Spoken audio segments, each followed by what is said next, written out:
लोग तो एक जैसे ही होते हैं ना, हाँ, साइकोलॉजी एक ही है। तो क्या आपको लगता है कि क्या मसाइल होते हैं? ये मतलब नहीं है कि आइडेंटिफाई करके हम किसी को ब्लेम करना शुरू नहीं कर नहीं दें, नहीं, हम बल्कि हो सकता है कि सुनने वालों में से या फिर मैं यहाँ पे बैठा हूँ कि मैं कुछ सीख सकूँ इस चीज़ से कि भाई कौन सी चीज़ मुझ में पाई जा रही है कि बहैसियत एज अ टीम मेंबर हो सकता है मेरे अंदर ये खला हो और ये मुझे ख़राब कर रहे हो या ऑर्गेनाइजेशन को ख़राब कर रही है। हाँ। तो आपको क्या लगता है कि लोगों के अंदर टीम को सक्सेसफुल एक टारगेट तक, एक विजन तक पहुंचाना लीडर का काम है? बिल्कुल। टीम के अंदर मैल फंक्शनिंग हो, खराबी हो, उसको आइडेंटिफाई करना भी लीडर का काम है। बिल्कुल। कौन सा है? लोग, आपने अभी मुझसे एक बात की थी कि भाई लोग तो करेंगे, लोग तो होते ही इसलिए। हाँ, बाय डिफॉल्ट आप यही समझें कि जो द बर्डन ऑफ जो ब्लेम है ना, वो लीडरशिप लेगी। कि एक लीडर का काम स्किल्स के साथ नहीं होता।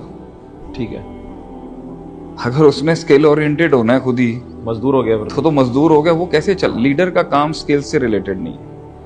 लीडर का काम जो है ना, आपका अल्लाह भला करे, टेक्निकलिटी के साथ भी नहीं होगा उसका एक, लेकिन वो प्योर टेक्निक किसी प्रोजेक्ट की या किसी फेज और टाइम की वो टेक्निकल डोमेन में नहीं देख रहा होगा कि भाई मैं अडोबी भी सीख लूं, मैं इलस्ट्रेटर में भी, तो ये उसका काम नहीं है। सही। वो थोड़ा अरसा रहा होगा इस मैदान के अंदर।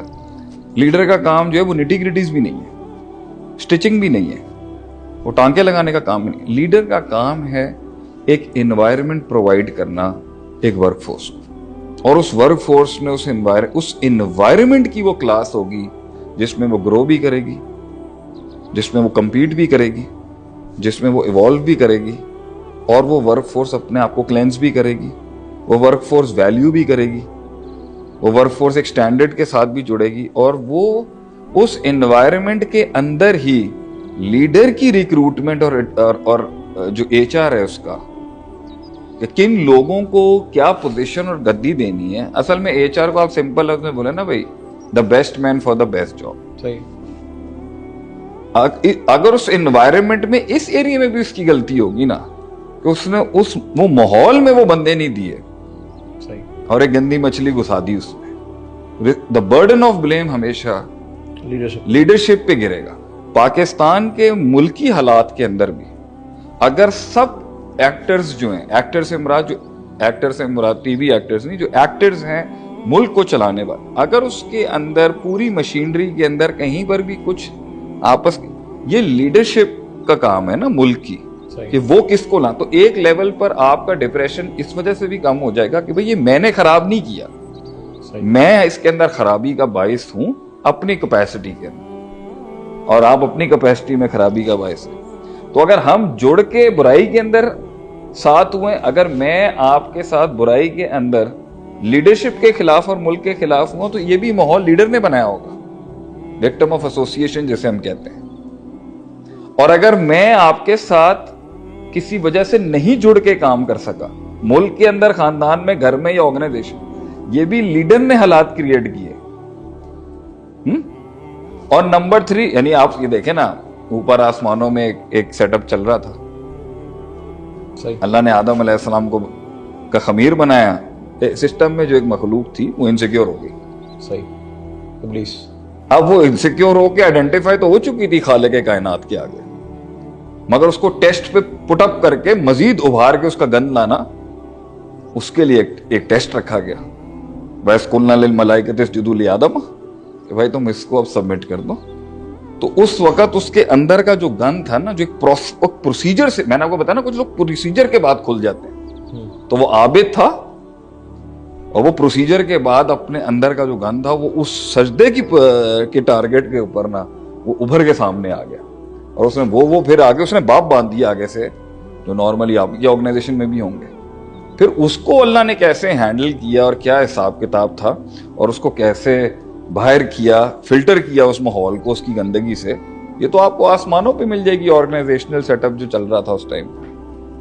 लेकिन क्या लीडर का काम ये होता है कि उस प्रोसीजर के अंदर, उस प्रोसेस के अंदर वहां तक लेके जाए कि वो निखर के आए, या वो गंद निकल के आए, या फिर उसको बचाए? शैतान ने कहा फबी मा अग़वैतनी, उसने तो कह दिया ना, कॉल रब्बी बिमा अग़वैतनी। हाँ। देखें ये एंड है आदिल भाई, ये एंड है।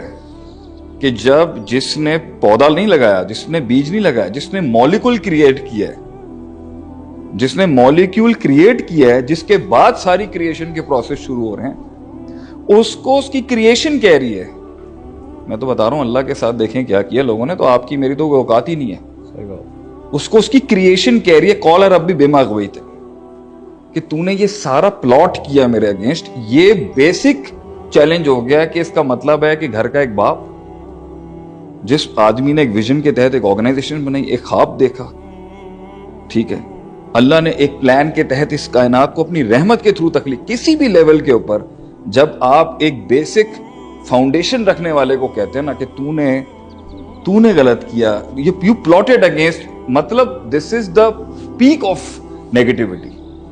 ये मनफियत और डार्कनेस और अंधेरे की एंड है कि आप एक फाउंडर को कह दें कि तू हमसे सिंसियर नहीं है। फाउंडर को, जिसने गद्दी सक्सेशन में ली होती है ना, विरासत में, वो तो ठीक है गद्दी का भूखा हो सकता है।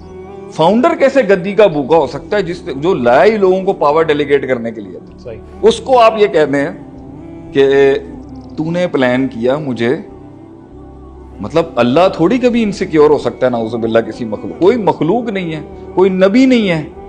अल्लाह कुरान में फरमाता है या अय्युहन्नास अंतुमुल फुकरा इलल्लाह वल्लाहु हुवल गनियुल हमीद। उसको फर्क ही नहीं पड़ता। तो अब जब मखलूक के अंदर एक इंसान, एक मखलूक में एक जिन खड़ा होकर अपनी रेड लाइन, नहीं रेड पर्पल ब्लू ग्रीन सारी लाइन क्रॉस करके कहता है कि तूने प्लान किया मेरे अगेंस्ट, तो तेरी कोई औकात हैसियत है कि अल्लाह तेरे खिलाफ प्लान, मतलब तू क्या चीज है? सही बात है। तो आप देखें ये कितना बड़ा फ्लॉ है कि एंड इसका ये है कि जिस इंसान को घर में लाया एक इंसान, अपने ख्वाब से मुतारिफ कराया, अपनी स्ट्रगल से मुतारिफ कराया, और उसके बाद उसकी परवरिश की, उसकी तरबियत की, वो खड़ा होके और हो, मैं कह रहा हूं उसमें लीडरशिप में फ्लॉ हो सकता है। लीडरशिप खुदा नहीं है, सही। सिर्फ रब गलती नहीं करता, बाकी सब लीडरशिप गलती कर सकती, रब गलती नहीं करता। ये हम एंगल स्टडी करेंगे।